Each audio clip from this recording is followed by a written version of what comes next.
Good afternoon सभी लोगों को, जो लोग इस वीडियो को देख रहे हैं। जैसे कि आपको पता होगा कि हम क्लास 10 का सीरीज चला रहे हैं मैथ्स और केमिस्ट्री का। जैसे ही ये केमिस्ट्री का चैप्टर खत्म होगा वैसे हम लोग चले जाएंगे एक फिजिक्स के चैप्टर में, इलेक्ट्रिसिटी में। तो मैंने 3 वीडियो बना लिया इस चैप्टर का, केमिकल रिएक्शन एंड इक्वेशन। जहां मैंने फर्स्ट वीडियो में मैंने बात किया था, फर्स्ट लेक्चर में मैंने बात किया था कि केमिकल रिएक्शन क्या होता है, केमिकल इक्वेशन क्या होता है, क्यों बैलेंस किया जाता है, केमिकल रिएक्शन हम कैसे पहचाने, इस तरह। सेकेंड वीडियो में हमने बात किया कि केमिकल रिएक्शन को, केमिकल इक्वेशन को किस तरह बैलेंस किया जाता है। कुछ अच्छे क्वेश्चंस हमने उठा लिए थे। और मैंने स्टार्ट किया था टाइप्स ऑफ केमिकल रिएक्शंस, जिसमें हमने फर्स्ट रिएक्शन के बारे में बात किया था जो कि था कॉम्बिनेशन रिएक्शन, और दूसरा रिएक्शन के बारे में हमने बात किया था जो कि था डिकम्पोजिशन रिएक्शन। डिकम्पोजिशन रिएक्शन में मैंने आपको बताया था कि decomposition reaction is the reverse और द रेसिप्रोकल और the opposite of combination reaction. Combination reaction में दो एलिमेंट्स, दो कंपाउंड्स कंबाइन करके एक नया सब्सटेंस बनाते हैं, और डिकम्पोजिशन पे एक कंपाउंड ब्रेक करके दो या दो से ज्यादा सिंपलर सब्सटेंसेस बनाते हैं। डिकम्पोजिशन रिएक्शन के 3 टाइप होते हैं: थर्मल डिकम्पोजिशन, इलेक्ट्रोलाइटिक डिकम्पोजिशन और फोटोकेमिकल डिकम्पोजिशन। तो हम लोग ये पढ़ रहे थे decomposition reaction.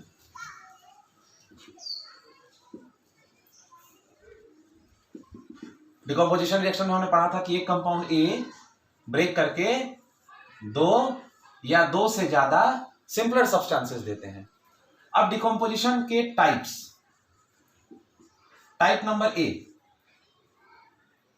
Type number A में हम लोग ले लेते हैं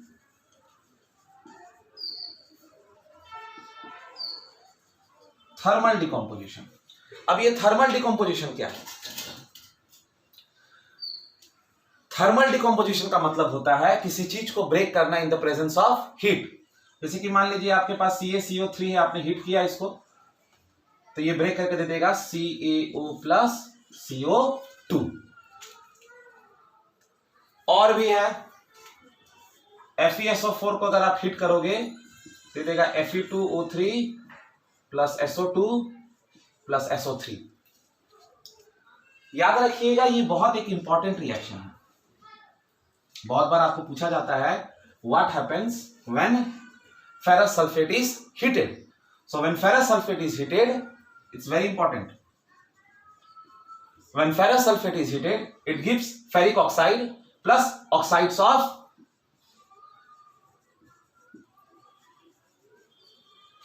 सल्फर। वहां आप लोग देख रहे होंगे कि मैंने एक्टिविटी सीरीज लिखा है, उसके ऊपर हम लोग बाद में आएंगे जब हम लोग डिस्प्लेसमेंट रिएक्शन पढ़ेंगे।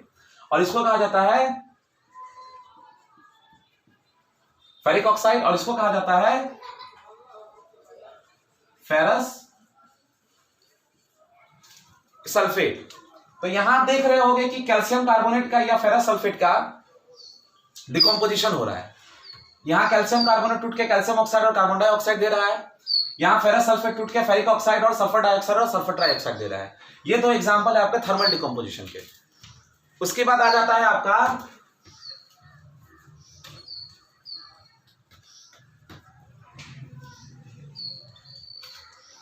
दूसरा,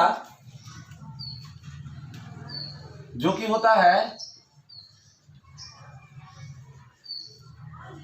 इलेक्ट्रोलाइटिक डिकम्पोजिशन। इलेक्ट्रोलाइटिक डिकम्पोजिशन पे क्या होगा? इलेक्ट्रोलाइटिक डिकम्पोजिशन पे इलेक्ट्रिसिटी के मदद से हम लोग किसी कंपाउंड को ब्रेक करके उसके सिंपलर सब्सटेंसेस बनाएंगे। ये लो बैलेंस भी हो गया। यहां भी आप इसको बैलेंस कर सकते हो। वाटर में जब आप इलेक्ट्रिसिटी दोगे तो वाटर ब्रेक कर जाएगा हाइड्रोजन और ऑक्सीजन में, और जो इसका वॉल्यूम होता है वो 2:1 होता है। हाइड्रोजन और ऑक्सीजन का जो वॉल्यूम होता है वो 2:1 होता है। उसके बाद थर्ड वाला केस आता है आपका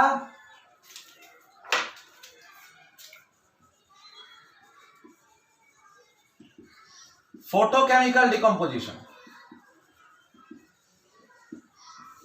मैं यहाँ अलग अलग केस लेके इसीलिए कर रहा हूं, मैंने आपको बोला था बनाने के लिए, बट यहाँ इंपॉर्टेंट इसीलिए है कि आपको तीनों एग्जांपल्स आने चाहिए। थर्मल डिकम्पोजिशन का भी एक एग्जांपल आपको आना चाहिए, इलेक्ट्रोलाइटिक डिकम्पोजिशन का आपको भी एक एग्जांपल आना चाहिए, और फोटोकेमिकल डिकम्पोजिशन का भी आपको एक एग्जांपल आना चाहिए। आपके पास एक क्वेश्चन आएगा, so with the help of chemical equation how decomposition reaction takes place, या how decomposition reaction takes place in the presence of heat, in the presence of electricity and in the presence of light. तो आपको तीनों equations लिखने हैं। याद रखिएगा, कभी कभी एग्जाम में क्या करता है, ये भी डायरेक्ट क्वेश्चन दे देता है, what happens when ferrous sulphate is heated. So when ferrous sulphate is heated it gives ferric oxide plus oxides of sulphur, sulphur dioxide and sulphur trioxide. What happens when water is passed through electricity? When water is passed through electricity, it gives hydrogen and oxygen in the volume 2:1.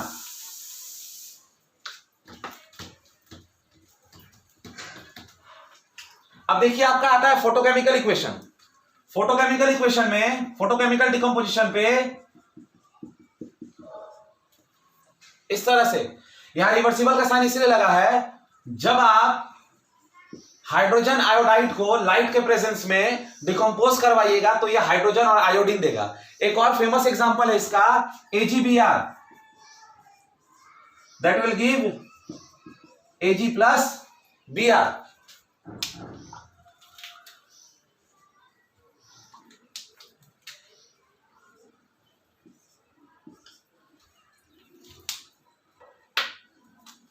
इस वाले equation को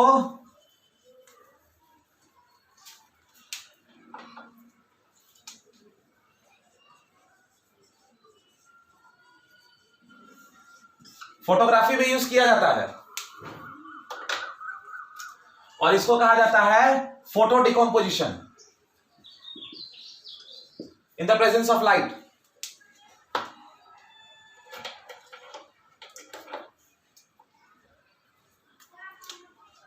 एक silver का salt दिया जाता है, ये silver का सॉल्ट है, और इस सिल्वर के सॉल्ट पे लाइट गिराया जाता है, और जैसे ही लाइट गिरता है वो क्या करेगा, जैसे ही लाइट गिरता है वो एक्सपोज हो जाएगा, डिकम्पोज कर जाएगा सिल्वर और ब्रोमीन में।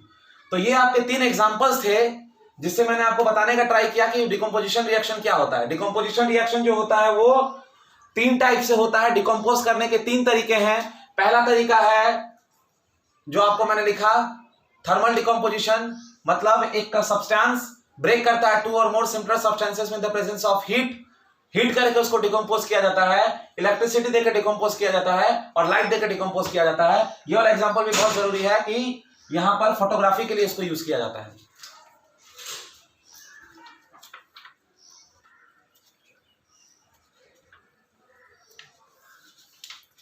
एक यहां पर बहुत अच्छा क्वेश्चन आता है, एनसीईआरटी में भी दिया हुआ है, आप इसको देखिएगा।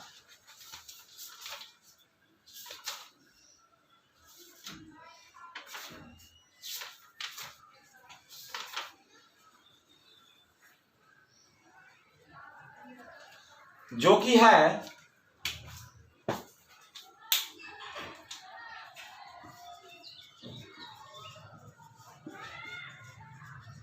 why do we store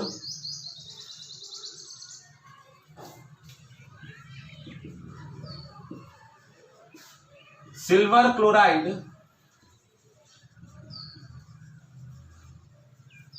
in dark colored bottles. Silver chloride को डार्क कलर बॉटल्स में क्यों रिप्लेस किया जाता है, क्यों रखा जाता है? क्योंकि अगर आप सिल्वर क्लोराइड को डार्क कलर बोतल में नहीं रखिएगा तो ये ब्रेक करके सिल्वर और क्लोराइड में ब्रेक कर जाएगा इन द प्रेजेंस ऑफ लाइट। अगर आप सिल्वर क्लोराइड को डार्क कलर बॉटल्स में नहीं रखिएगा तो वो लाइट से एक्सपोज्ड हो जाएगा, और अगर वो लाइट पे एक्सपोज्ड हो गया तो वो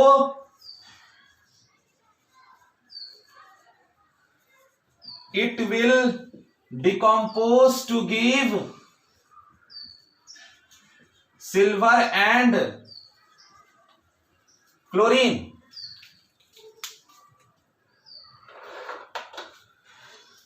it is light sensitive, this is light sensitive. So इसीलिए क्या किया जाता है, इसको डार्क कलर बॉटल्स में रखा जाता है ताकि ये डिकम्पोज करके सिल्वर देना ना शुरू कर दे, और यहां पर आपका पूरा का पूरा डिकम्पोजिशन रिएक्शन कंप्लीट होता है। अब हमारे लिए जो थर्ड टाइप है रिएक्शन का, that is called displacement reaction, which is very very important. Third type जो है आपका वो है डिस्प्लेसमेंट रिएक्शन। टर्म से ही आपको समझ में आ रहा होगा कि डिस्प्लेसमेंट रिएक्शन क्या है। सपोज मान लो आपके पास एक ए है और बी सी है, तो इस रिएक्शन में क्या होगा, जो ए है वो बी को डिस्प्लेस करके सी के साथ आ जाएगा और बी बाहर चला जाएगा। जो ए है वो बी को डिस्प्लेस करेगा और सी के साथ चला जाएगा और बी बाहर निकल जाएगा। मगर इसके लिए एक बहुत इंपॉर्टेंट कंडीशन है। कंडीशन ये है, A must be more reactive than B to displace it. A जो है उसको ज्यादा रिएक्टिव होना पड़ेगा बी से। अगर ए बी से ज्यादा रिएक्टिव नहीं है तो ए बी को डिस्प्लेस नहीं कर पाएगा। यहीं पे आपका रोल आ जाता है किसका, तो एक्टिविटी सीरीज का। देखिए एक्टिविटी सीरीज क्या है, इसको एक्टिविटी सीरीज कहिए या रिएक्टिविटी सीरीज कहिए। ये होता क्या है, एक्टिविटी सीरीज का मतलब होता है कि हम लोग एलिमेंट्स का एक अरेंजमेंट करते हैं वर्टिकल कॉलम में, ऊपर से लेके नीचे तक। और जो आप ऊपर से नीचे तक आते हो, यहां पे एलिमेंट्स का रिएक्टिविटी डिक्रीज करता है from top to bottom. This arrangement is called activity series और रिएक्टिविटी सीरीज। जैसे कि आप यहां देख पाते हो, यहां पे सबसे ऊपर है पोटासियम। पोटासियम सबसे ज्यादा रिएक्टिव होता है, फिर बैरियम है, कैल्शियम है, सोडियम है, मैग्नीशियम है, एल्यूमिनियम है, जिंक है, आयरन है, हाइड्रोजन है, कॉपर है, सिल्वर है, कॉपर है, मरकरी है, सिल्वर है, गोल्ड है, फिर प्लेटिनम है। मतलब ये हाइड्रोजन जो है ये बाउंड्री की तरह बना हुआ है। हाइड्रोजन के नीचे लिस्ट रिएक्टिव एलिमेंट्स हैं और हाइड्रोजन के ऊपर मोर रिएक्टिव एलिमेंट्स हैं। तो जितने भी एलिमेंट्स हाइड्रोजन के ऊपर है ये सारे हाई रिएक्टिव ऑर्डर्स में माने जाते हैं, मतलब हाई रिएक्टिव मेटल्स हैं। और हाइड्रोजन के नीचे वाले जितने भी हैं सब लो रिएक्टिव एलिमेंट्स हैं। यहां सारे एलिमेंट्स आपको दिखाई दे रहे होंगे। तो इसी ऑर्डर को एक्टिविटी सीरीज कहा जाता है और इस एक्टिविटी सीरीज का डिस्प्लेसमेंट रिएक्शन में बहुत बड़ा रोल है। जैसे अगर मैं आपको बोलूं जिंक प्लस कॉपर सल्फेट का प्रोडक्ट क्या होगा, तो जिंक है, यहां कॉपर है। अब ये जिंक इसको डिस्प्लेस करेगा, तो एक्टिविटी सीरीज में देखिए जिंक यहां है और कॉपर यहां है, तो कौन ज्यादा रिएक्टिव है, जिंक है कि कॉपर है? जिंक है, तो ये बना देगा जिंक सल्फेट प्लस कॉपर। और वहीं पे अगर मैं कॉपर सल्फेट जिंक सल्फेट को, कॉपर को अगर मैं जिंक सल्फेट के साथ रिएक्ट करूं, नो रिएक्शन, क्योंकि जिंक को कॉपर डिस्प्लेस नहीं कर पाएगा। क्यों नहीं कॉपर जिंक को डिस्प्लेस कर पाएगा? क्योंकि कॉपर एक्टिविटी सीरीज में जिंक से नीचे है, तो यहां कोई रिएक्शन नहीं होगा। एक बहुत अच्छा सा एग्जांपल यहां दिखाया जाता है, इसके बारे में डिस्कशन होता है कि अगर मान लीजिए आपके पास दो कंटेनर है, एक कंटेनर में आपके पास कॉपर सल्फेट है और एक कंटेनर में आपके पास जिंक सल्फेट है। कॉपर सल्फेट वाला कंटेनर में आपने एक स्पून यूज किया उसको डिसॉल्व करने के लिए, और वो स्पून था जिंक का। और इस वाले में आपने क्या किया, कॉपर का स्पून यूज किया, मतलब सॉल्यूशन को स्टीयर करने के लिए, जैसे कि आप चीनी पानी लेके घुमाते हो ना, स्टीयर करते हो, तो जब जिंक का स्पून लेके आप कॉपर सल्फेट में डालिएगा तो ये जो जिंक है कुछ देर बाद डिसॉल्व होना शुरू हो जाएगा। मतलब ये जो स्पून जो है जिंक का, ये इसके साथ रिएक्ट करने लगेगा और यहां रिएक्शन विल स्टार्ट। बट जब आप जिंक सल्फेट के सॉल्यूशन में कॉपर का स्पून यूज करिएगा, no reaction will take place. यहां पर आपका जो जिंक का जो स्पून है, zinc spoon will start dissolving in CuSO4 solution. यहां जिंक का जो स्पून है वो डिसॉल्व करने लगेगा। क्यों? क्योंकि जिंक कॉपर सल्फेट के साथ रिएक्ट करके जिंक सल्फेट प्लस कॉपर देना शुरू कर देगा। मतलब सॉल्यूशन में आपको कहीं ना कहीं जिंक सल्फेट मिलना शुरू हो जाएगा। मगर अगर आप जिंक सल्फेट के सॉल्यूशन में कॉपर का स्पून डालिएगा या कॉपर का रॉड डालिएगा तो कोई रिएक्शन नहीं होगा। तब एक मुझे बात बताइए, कौन सा सेफ है? अगर आपके पास कॉपर सल्फेट का सॉल्यूशन है तो क्या आप जिंक का रॉड यूज करिएगा? नहीं करिएगा। क्यों? क्योंकि अगर आप जिंक का रॉड कॉपर सल्फेट का सॉल्यूशन में डिप करिएगा तो जिंक का रॉड जो होगा वो डिसॉल्व करने लगेगा। क्यों? क्योंकि जिंक कॉपर सल्फेट के साथ रिएक्ट करके जिंक सल्फेट और कॉपर बनाना शुरू कर देगा। वहीं पे अगर आपके पास जिंक सल्फेट का सॉल्यूशन है, आप कॉपर का रॉड सेफली यूज कर सकते हैं क्योंकि कॉपर इसके साथ रिएक्ट करेगा ही नहीं। तो अगर रिएक्ट नहीं करेगा तो कॉपर का रॉड कभी डिसॉल्व नहीं होगा। तो अगर आपसे एक सवाल कोई पूछता है, can we stir a solution of copper sulphate with a zinc rod? No. Can we stir a solution of zinc sulphate with copper? Yes. Why? Because copper will never displace zinc, because copper is less reactive, so no reaction will take place and your solution is safe. But if you use zinc rod in copper sulfate solution, zinc will start reacting with copper sulfate to give zinc sulfate and copper. This is all about displacement reaction. This A must be reactive than B in order to displace B from C, and A and C will combine, taking out the B. So B has been displaced by A, so the term displacement reaction. This is all about displacement reaction. Now we will be dealing about double displacement reaction. अब जैसे आप यहां देख रहे हैं double displacement reaction, हमारा जो चौथा टाइप ऑफ रिएक्शन है वो डबल डिस्प्लेसमेंट रिएक्शन है। डेफिनेशन क्या है इसका? अ reaction in which the two reacting ionic compounds exchange their corresponding ions is called double displacement reaction.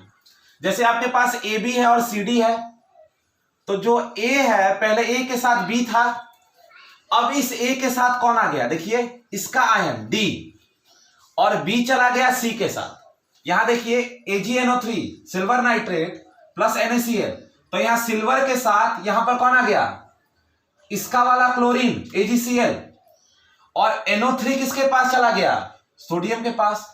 तो यहां दो एक डिस्प्लेसमेंट नहीं हो रहा है, दो डिस्प्लेसमेंट हो रहा है। बैरियम क्लोराइड BaCl2, बैरियम के साथ यहां क्लोरीन है और हाइड्रोजन के साथ यहां सल्फेट है। यहां देखिए हाइड्रोजन के साथ क्लोरीन आ गया HCl, और बैरियम के साथ sulphate. AB plus CD will give A के साथ D, इसका आयन इसके पास आ गया, प्लस B के साथ चला गया C। This is all about double displacement reaction. दो का डिस्प्लेसमेंट हो रहा है। देखिए A के साथ B था, C के साथ D था, B और D एक दूसरे के साथ इंटरचेंज हो गया। A के साथ चला गया D और B के साथ चला गया C। Silver nitrate sodium chloride, sodium के साथ नाइट्रेट सोडियम नाइट्रेट, और सिल्वर के साथ chlorine silver chloride. Barium chloride plus sulphuric acid hydrogen sulphate, hydrogen के साथ आ गया क्लोरीन HCl, और बैरियम के साथ चला गया सल्फेट। मेटल्स को मत कर दीजिएगा, आयंस को करिएगा। NO3 Cl Cl2 H2SO4 ये सब डिस्प्लेस होंगे, मेटल्स वही रहेगा, बस डिस्प्लेसमेंट हो जाएगा। यहां पे एक और टाइप आता है इसका, डबल डिस्प्लेसमेंट के ही अंदर आता है, जिसको कहा जाता है, एक टाइप है इसका प्रेसिपिटेशन रिएक्शन, लोग इसको अलग से पढ़ते हैं। प्रेसिपिटेशन रिएक्शन में भी, precipitation reaction is also a type of double displacement reaction. Precipitation is also a type of double displacement reaction, or you can say it is a special case of double displacement reaction. It is a special case where one of the product is insoluble and settles down. Like example, AlCl3 plus NH4OH. This will give AlOH whole 3 plus NH4Cl. Aluminum chloride plus ammonium hydroxide will give aluminum hydroxide plus ammonium chloride. And you will see an arrow here like this. This arrow denotes PPT. This aluminum hydroxide will be insoluble in the solution and it will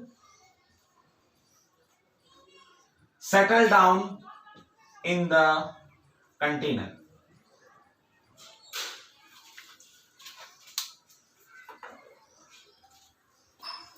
This will be denoted by a downward arrow. If anywhere in a reaction you see downward arrow, it indicates that compound of that product is PPT. Another type is there of a special case of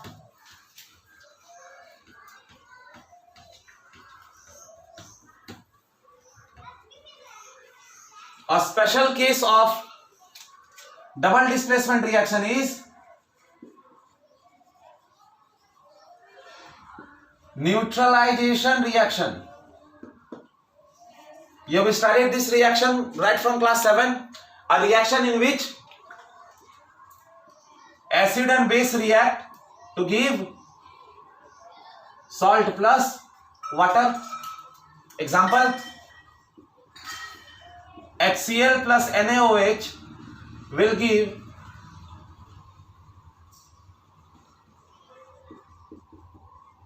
NaCl plus H2O. This neutralization reaction is also a type of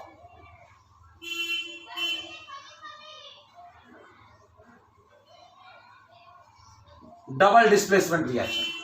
So we have studied about double displacement reaction and the two special cases or the two special type of precipitation reaction and neutralization reaction. All double displacement reaction are not precipitation reaction and neutralization reaction, but all the precipitation reaction and neutralization reaction are the example or the type of double displacement reaction. See here, hydrogen and chlorine, sodium and oxide, hydroxide. In H, this OH is coming, giving H2O, and this Na is taking Cl, just like this. AB plus CD, take it as A, is B. This A is going with D. AD plus this chlorine is going with C. BC. So neutralization reaction and precipitation reaction are the type of double displacement reaction, and in precipitation reaction one of the compound or the substance of the product gets precipitated, means it gets settled down, it does not dissolve on the solution. So this is called precipitation reaction and it is denoted by the downward arrow. And in neutralization reaction, two compounds are formed in which water is one of the byproduct and an acid and a base reacts to give salt and water. This is an example of neutralization reaction. Wherever a salt is formed, salt is obtained. You will study in acid, base and salt. In salt, when we will be studying about the salt and the compounds and the examples of the salt, we will be discussing in every salt there is an acid and a base. If I give you a salt, you can figure it out that the acid and base which has reacted to give that salt. So this is all about neutralization reaction. There are two more types or examples of types of reaction where we will be studying about endothermic and exothermic. Obviously this is exothermic reaction, as we know that heat is evolved out. This is exothermic. So this is double displacement. This is neutralization, as well as this is exothermic reaction. In books you will find about exothermic and endothermic reaction. Maybe it can be given in the type of example. You can take out from your reference book that the types of endothermic and exothermic. Exothermic reaction is something where heat is given out as a product, and endothermic is a type of reaction in which heat is given in the reactant. Now the most important type of reaction is redox reaction. But for redox reaction we have to understand about oxidation and reduction, and this is very important. Without knowing this you will not understand about displacement reaction, why displacement reaction is taking place, and which reaction will take place and which reaction will not. So now we will be discussing about redox reaction. Now the part which is very important when we talk about examination. In examination, the type of reaction which is very important is called redox reaction, and this is the main theme of the chapter. If you will ask me that what is the most important part of this chapter, I will say redox reaction. But redox reaction is not that easy. Redox reaction is defined as a reaction in which oxidation and reduction takes place simultaneously. Simultaneously का मतलब होता है together. A reaction in which oxidation and reduction takes place simultaneously is called redox reaction. Means oxidation reaction must also take place and reduction reaction must also takes place. Now we need to understand what is oxidation and what is reduction. When we will understand this oxidation and reduction, then we will come to know about what is redox reaction. Now oxidation reaction is defined as either addition of oxygen or removal of hydrogen, and this is defined as addition of hydrogen or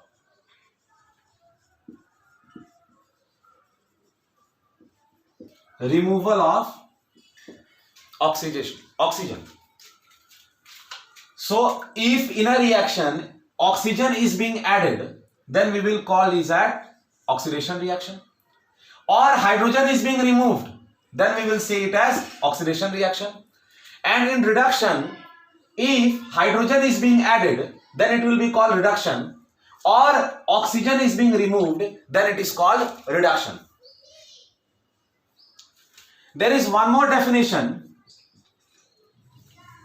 which says oxidation means loss of electron and reduction means gain of electrons. This is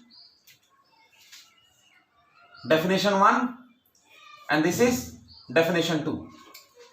In your class 10 syllabus, definition 1 is important. When we will go to class 11, again you will get a chapter which is redox reaction and balancing the redox reaction. There we will be discussing about loss of electron and gain of electron. Here we will not discuss about gain of electron and loss of electron, because for gain of electron and loss of electron we have to understand about the oxidation state and the oxidation number. We need to know about the valency, how they are oxidized, how many oxidation states they have. So this is not that important. For your class 10 point of view, this definition is enough, that oxidation means addition of oxygen, removal of hydrogen, and reduction means addition of hydrogen or removal of oxygen. दोनों में से अगर कोई भी हो तो हम लोग उसको ऑक्सीडेशन कहेंगे, इन दोनों में से कोई भी हो तो रिडक्शन कहेंगे। आगे चल के डेफिनेशन बदल जाएगा। इलेक्ट्रॉन्स के टर्म में अगर आपसे कोई पूछता है कि ऑक्सीडेशन एंड रिडक्शन डिफाइन करो इलेक्ट्रॉन्स के टर्म में, तो आप बोलना कि अगर इलेक्ट्रॉन का लॉस हो रहा है तो हम लोग उसको ऑक्सीडेशन कहते हैं, और अगर इलेक्ट्रॉन्स का गेन हो रहा है तो हम लोग उसको रिडक्शन कहते हैं।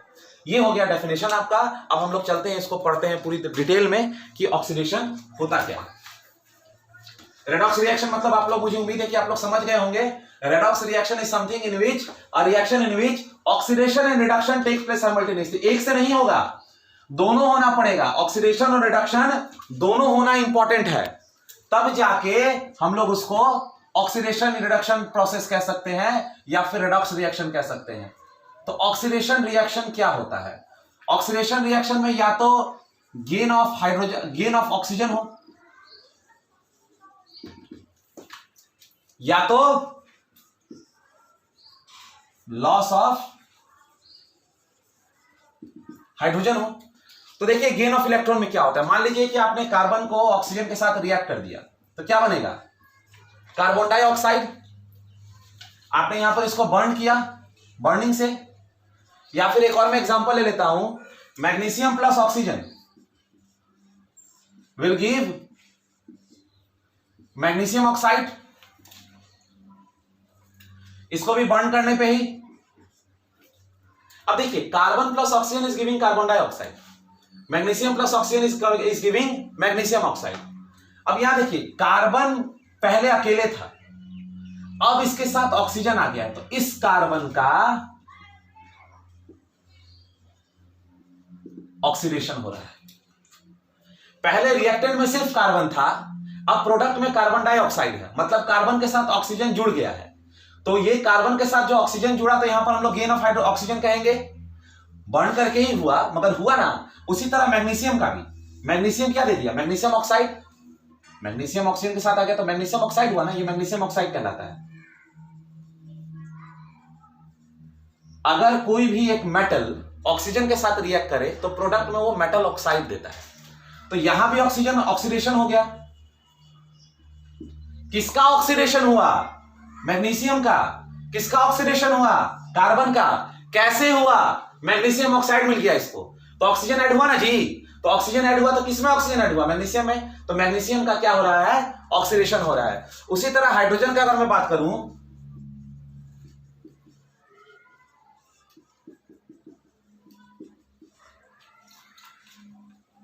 HBr प्लस S,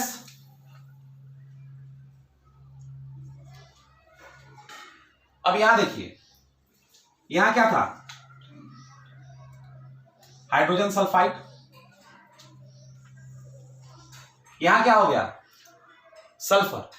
मतलब इस सल्फर ने हाइड्रोजन को रिमूव किया है, मतलब क्या हुआ है? यहां पर लॉस हुआ है। तो ये हो गया आपका रिडक्शन। अब आपके दिमाग में ये बात चल रहा होगा, सर यहां पर जो ब्रोमीन है ना, ब्रोमीन ने हाइड्रोजन को ऐड किया है। ब्रोमीन ने हाइड्रोजन को ऐड किया है। ये आपके दिमाग में क्वेश्चन चल रहा होगा कि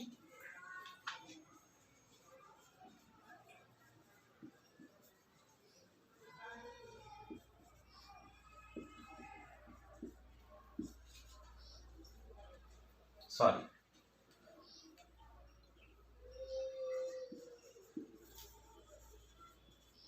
ऑक्सीडेशन, H2S था, हाइड्रोजन सल्फाइड था, यहां जाके क्या दे दिया? सल्फर।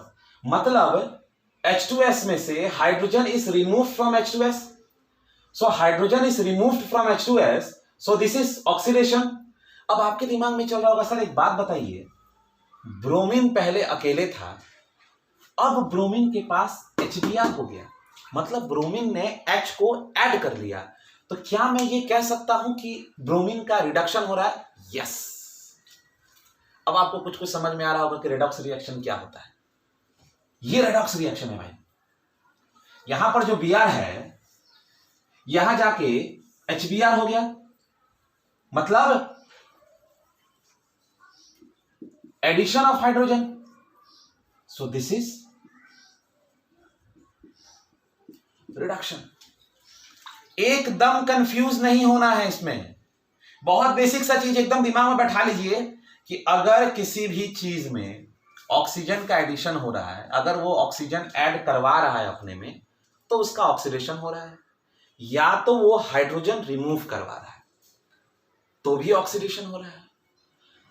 और रिडक्शन का डेफिनेशन है कि अगर ऑक्सीजन रिमूव हो या हाइड्रोजन ऐड हो जाए। तो यहां देखिए आपके पास H2S था प्लस Br2 था, तो H2S से ये सल्फर बन गया, मतलब हाइड्रोजन रिमूव हो गया H2S से, सिर्फ सल्फर बच रहा है, तो H2S का ऑक्सीडेशन हो गया। मगर Br2 HBr बन गया, मतलब ब्रोमीन ने H को ऐड कर लिया। अब जो ऐड कर लेगा उसको हम लोग रिडक्शन कहेंगे, क्योंकि उसने ऐड किया है ना भाई। देखो ऑक्सीजन जो ऐड करता है, जैसे कि मैं हूं, मैंने ऑक्सीजन ऐड किया तो मेरा ऑक्सीडेशन हो रहा है, या तो मैंने हाइड्रोजन रिमूव किया तो भी मेरा ऑक्सीडेशन हो रहा है, और अगर मैंने हाइड्रोजन ऐड कर दिया तो मेरा रिडक्शन हो रहा है, या फिर मैंने ऑक्सीजन रिमूव कर दिया तो भी मेरा रिडक्शन हो रहा है। इस रिएक्शन को देखिए अच्छे से, रेडॉक्स रिएक्शन तो यही क्लियर हो रहा है, और भी बहुत सारे रिएक्शंस आएंगे, बट यहां क्लियर हो रहा है कि नहीं हो रहा है, एक बार और अच्छे से देखते हैं। चलिए एक बार और अच्छे से देखते हैं, यहां तो क्लियर होगा, इतना आपने उतार लिया होगा मुझे उम्मीद है। एक और रिएक्शन अगर हम लोग लिखें, HCl plus MnO2 will give MnCl2 plus H2O plus Cl2, इसको आपको हिट करना है। हाइड्रोक्लोरिक एसिड, मैंगनीज ऑक्साइड को हिट करोगे, manganese chloride, water plus chlorine. अब ये रिएक्शन कैसे हो रहा है ये आपको नहीं जानना है, रिएक्शन के बारे में तो हम लोग 11-12 में पढ़ते ही हैं, बट ये रिएक्शन है। अच्छा अब यहां देखिए, अगर आपको दिखाई दे रहा होगा तो ये जो HCl है, ये HCl वहां जाके Cl2 बन गया। सिर्फ क्लोरीन नहीं लिख सकते हैं, क्लोरीन Cl2 लिखा जाता है, एटोमिसिटी है इसका। तो क्या हो रहा है भाई, oxidation. Hydrogen is removed from HCl। हो रहा है कि नहीं हो रहा है, यहां ऑक्सीडेशन हो रहा है ना, यही है। अब आपको लग रहा होगा कि सर यहां रिडक्शन भी दिखा दीजिए, जरूरी नहीं है ना, हर रिएक्शन में ऑक्सीडेशन रिडक्शन जरूरी एक साथ होगा, जरूरी नहीं है। हाँ ऐसे होते हैं बहुत सारे रिएक्शंस जहां ऑक्सीडेशन और रिडक्शन दोनों होता है, तो हम लोग उसको रेडॉक्स रिएक्शन कह देते हैं। अब यहां पर मुझे उम्मीद है कि आपको क्लियर हो गया होगा कि ऑक्सीडेशन रिएक्शन क्या होता है। ऑक्सीडेशन रिएक्शन का मतलब है या तो गेन ऑफ ऑक्सीजन होगा, या तो रिमूवल या लॉस ऑफ हाइड्रोजन होगा। तो वहां हम लोग क्या कहेंगे कि ऑक्सीडेशन रिएक्शन है। इस रिएक्शन को आप देख रहे हो बढ़िया से। इस रिएक्शन को एक बार और अगर हम लोग लिखें, इस रिएक्शन को एक बार अगर हम और लिखें बढ़िया से, H2S plus Br2 will give 2HBr plus sulphur. इस रिएक्शन को अगर मैं लिखूं तो यहां देखिए, इसको मैं मिटा देता हूं ताकि आपको फिर से देखना ना पड़े इसको। H2S है, यहां जाके सल्फर बन गया, मतलब यहां ऑक्सीडेशन हो रहा है। जरूरी नहीं है कि ऑक्सीडेशन के लिए ऑक्सीजन का ही एडिशन हो, हाइड्रोजन का भी रिमूवल हो सकता है। यहां क्या हुआ, hydrogen is removed from H2S। अब यहां जो ये Br भाई साहब है, ब्रोमीन है, इसने क्या किया, इसने कहा कि मैं हाइड्रोजन छोड़ रहा हूं, इसने कहा कि ला मुझे दे दे। तो इसने हाइड्रोजन छोड़ा तो इसका ऑक्सीडेशन हुआ, इस Br ने क्या किया, उस हाइड्रोजन को ले लिया, तो यहां हो गया रिडक्शन। क्यों, because hydrogen is added in Br2 to give HBr. तो इसका हो गया ऑक्सीडेशन और इसका हो गया रिडक्शन। याद रखिएगा ऑक्सीडेशन और रिडक्शन जो होता है वो रिएक्टेंट में ही होता है, क्योंकि प्रोडक्ट तो बनना ही है, ठीक है। और इसी ऑक्सीडेशन और रिडक्शन को हम लोग लेके दो इंपॉर्टेंट टर्म डिस्कस करेंगे, जिसको कहा जाता है oxidising agent and reducing agent. पहले रिडक्शन पढ़ लेते हैं, उसके बाद इस पे आते हैं। अब आते हैं रिडक्शन पे। अब आप बोल रहे होगे सर एक एग्जांपल में तो आपने बता दिया कि ऑक्सीडेशन और रिडक्शन दोनों हो रहा है, दूसरा वाला में आपने सिर्फ ऑक्सीडेशन बता के आगे बढ़ गए, वहां रिडक्शन नहीं हो रहा था क्या? नहीं हो रहा होगा, नहीं हो रहा होगा शायद।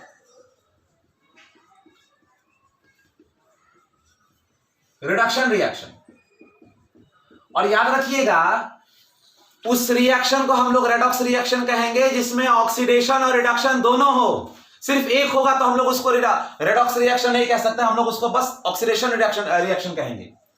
Number 1 loss of oxygen, number be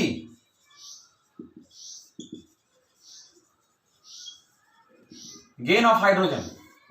loss of oxygen, gain of hydrogen.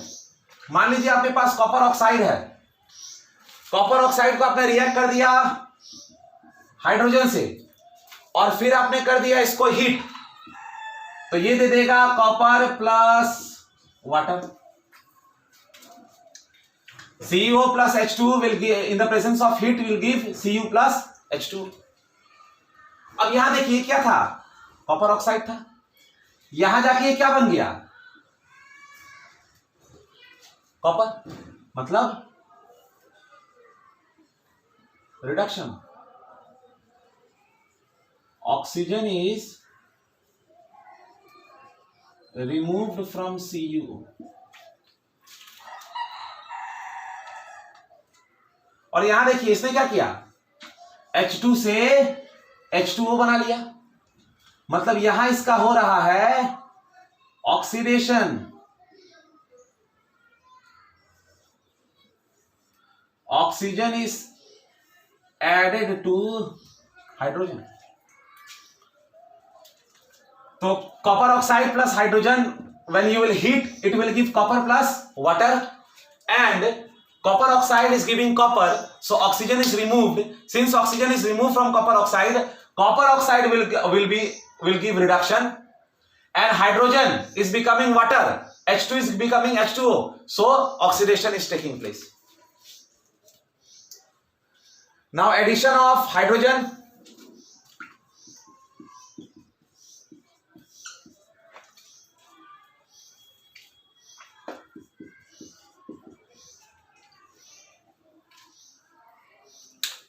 now what, this chlorine is becoming HCl। पहले सिर्फ क्लोरीन था, अब बन गया HCl, मतलब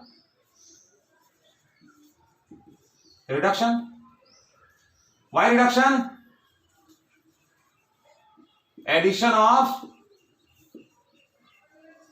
hydrogen in Cl2। अब आपको यहां दिखाई दे रहा होगा, अरे सर यहां तो एक बहुत अच्छा सा बात दिखाई दे दिया हमें। यहां हमें यह दिखाई दिया कि पहले H2S था और ये H2S जाके सल्फर बन गया। ये H2S यहां से हाइड्रोजन गया तो इसमें गया, इसने हाइड्रोजन को ऐड किया, इसने हाइड्रोजन को ऐड किया, हाइड्रोजन को ऐड किया, किसने ऐड किया, क्लोरीन ने। तो हमने क्लोरीन को कह दिया कि भैया ये रिडक्शन दिखा रहा है, मगर हाइड्रोजन सल्फाइड ने क्या किया, हाइड्रोजन सल्फाइड बन गया यहां जाके सल्फर, मतलब हाइड्रोजन सल्फाइड ने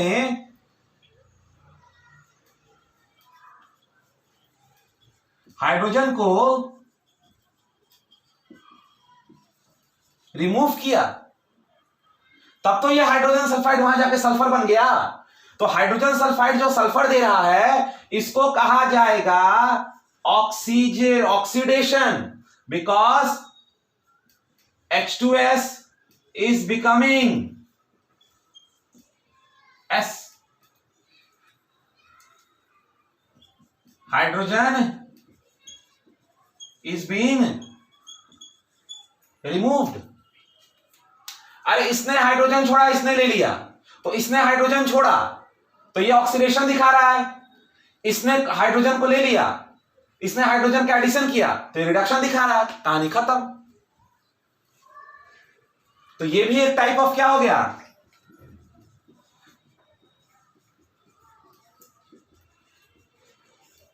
रेडॉक्स रिएक्शन।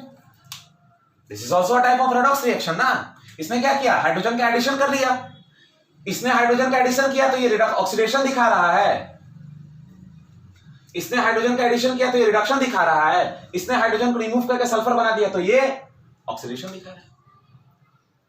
क्लियर होगा आपको, मुझे उम्मीद है।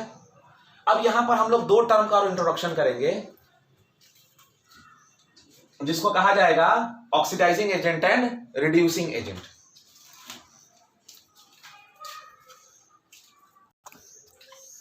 अब देखिए हमारा नया डेफिनेशन शुरू होता है यहां पर, ऑक्सीडाइजिंग एंड रिड्यूसिंग एजेंट। हमने पढ़ लिया है ऑक्सीडेशन और रिडक्शन के बारे में।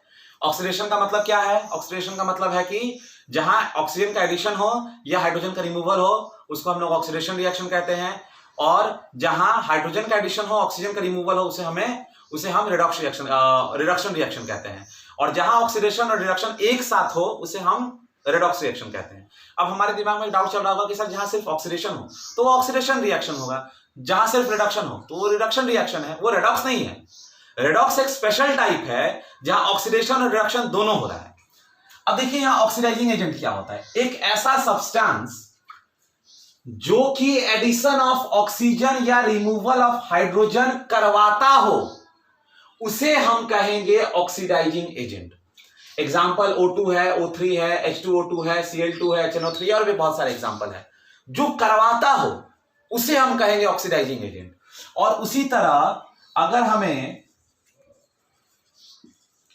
रिड्यूसिंग एजेंट का अगर डेफिनेशन हमें पढ़ना है, a substance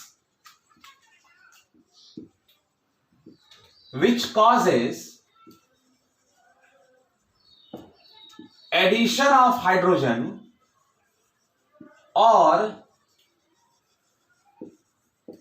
removal of oxygen from other substances is called, बहुत लोग ये देख के कंफ्यूज होंगे कि H2O2 क्या है, तो H2O2 को कहा जाता है हाइड्रोजन पैराऑक्साइड, इसे हाइड्रोजन पैराऑक्साइड कहा जाता है। अब इसके क्या क्या एग्जांपल हैं, तो हाइड्रोजन है, H2S है, कार्बन है। ये जो तीनों एग्जांपल हैं ये किसके हैं, तो रिड्यूसिंग एजेंट के एग्जांपल है। हाइड्रोजन है, H2S है और कार्बन है। Carbon is one of the best reducing agent and oxygen is one of the best oxidising agent. Carbon is one of the best reducing agent and oxygen is one of the best oxidising agent. अब इनको समझने के लिए हमें एक example करना पड़ेगा, जो कि एग्जांपल से हमें क्लियर होगा कि oxidation, reduction, oxidising agent, reducing agent हम किसको कहते हैं।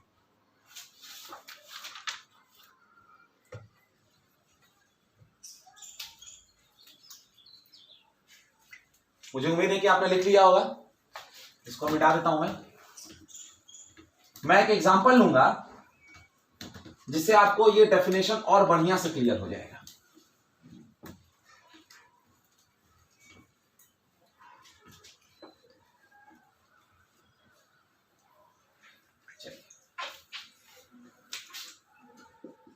H2S plus Br2 will give HBr plus S।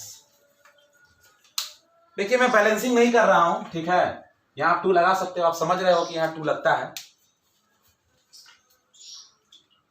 इस एग्जांपल से आपका बहुत कुछ क्लियर हो जाएगा। चलिए अब अगर हम लोग अपना बेसिक डेफिनेशन से अगर जाएं तो यहां H2S S बन रहा है, हाइड्रोजन सल्फाइड जो है वो सल्फर बन रहा है। मतलब ये ऑक्सीडेशन है, ये H2S यहां जाके S बन रहा है, तो यहां से क्या हुआ है, रिमूवल ऑफ हाइड्रोजन, ठीक है ना। अच्छा, अब अगर हम Br2 को देखें, अगर हम लोग Br2 को देखें तो Br2 जाके वहां पर HBr बना रहा है, मतलब यहां हो रहा है reduction, addition of hydrogen. Br वहां जाके HBr बन गया तो हाइड्रोजन का एडिशन। तो अगर मैं आपसे पूछूंगा कि ऑक्सीडाइज्ड कौन हुआ, तो कौन ऑक्सीडाइज हुआ, H2S। रिड्यूस्ड कौन हुआ, तो Br2। ऑक्सीडाइज्ड कहिए या किसका ऑक्सीडेशन हुआ, रिड्यूस्ड कहिए या फिर जिसका रिडक्शन हुआ, रिडक्शन कहिए रिड्यूस करिए, किसका रिडक्शन हुआ, Br2 का। Br2 यहां आके HBr हो गया।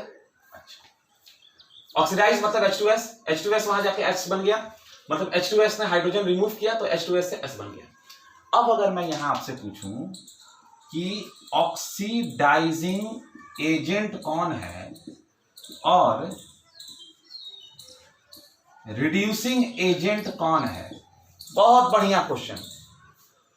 किसका ऑक्सीडेशन हो रहा है, तो सर H2S का। H2S का ऑक्सीडेशन हो रहा है, कौन करवा रहा है, Br2। तो Br2 हो गया हमारा ऑक्सीडाइजिंग एजेंट, और किसका रिडक्शन हो रहा है, तो Br2 का रिडक्शन हो रहा है।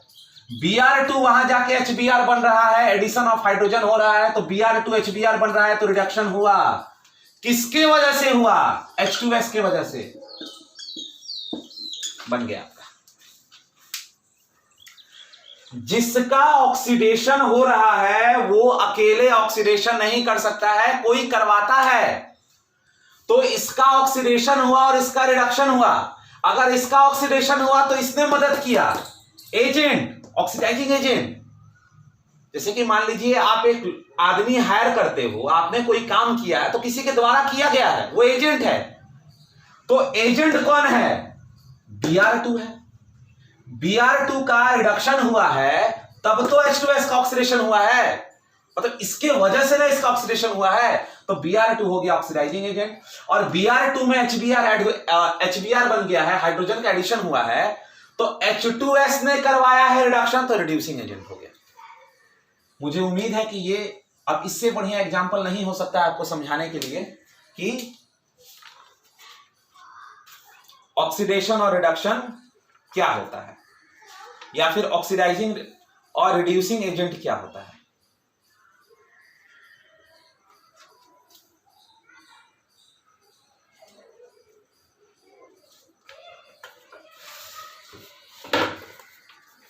अब अगर मैं एक और एग्जांपल लिखूं,